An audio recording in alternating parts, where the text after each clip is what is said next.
Orálne dopingové látky sú medzi športovcami veľmi obľúbené najmä preto, že ich účinky sa dostavujú pomerne za krátky čas. A už v priebehu niekoľkých dní je možno pozorovať viditeľné zmeny vo fyzickom vzhľade a v priebehu 1 až 2 týždňov aj citeľný nárast sily. Účinkujú teda rýchlo a intenzívne a preto mnohých mladých prvoužívateľov to veľmi láka.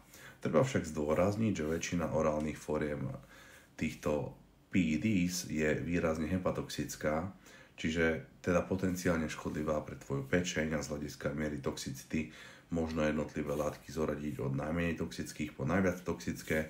Samozrejme medzi najmenej zaraďujeme Anavar, potom sa môžeme spomenúť postupne Winstrol, Dibol, Anadrol, Halotestin, Superdrol.